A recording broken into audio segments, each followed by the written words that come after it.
Hi, my name is Caterina Vasquez, and this is a love story about how I met my dog, Ariel.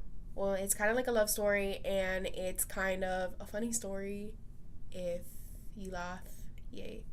Okay, so some backstory before the good stuff. I was never supposed to have a dog.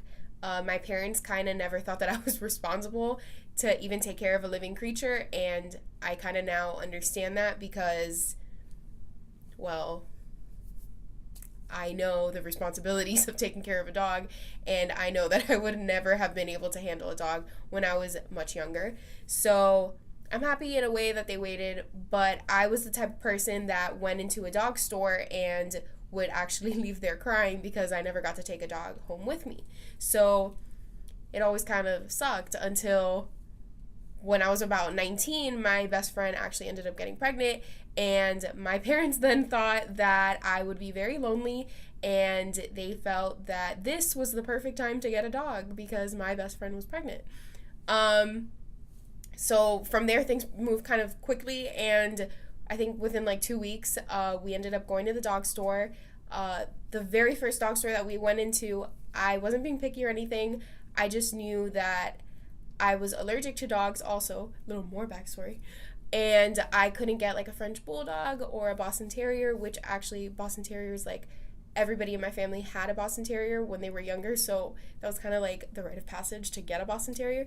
But since I was allergic, I couldn't. So I had to kind of go back to when I was little. And when I was little, I always wanted a Yorkie. So they were hypoallergenic and they were kind of perfect. So I had in mind that I wanted a Yorkie.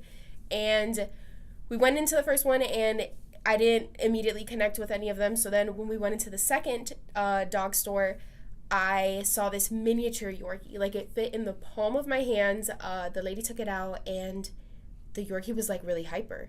And I just kept trying to like pet it, and it flew out of my hands, like literally flew. And there was a big thump on the floor. The lady looked down, then she looked at me, and she looked down, and she looked at me, and I was like, that dog's suicidal. I can't have that dog. I'm sorry.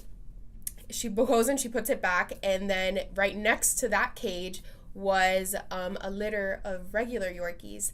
And I was like, oh, can I see one of those? And she was like, I'm just going to take them all out. And she takes them all out, and I ended up playing with all of them on the floor for about an hour and a half, just like sitting there and playing with the dogs.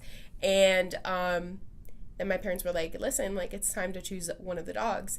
And I was like, I don't know how I'm going to do that because I love all of them. Can we take them all? And they were like, obviously not. And then when I looked down, I see that I had one of the Yorkies was just sleeping there and just like chilling on my lap. And I guess she was there kind of the whole time, and I never really noticed. And I was like, this dog chose me, and now I'm going to choose that dog. So I ended up leaving with Ariel, and that's the story of how I met my little puppy.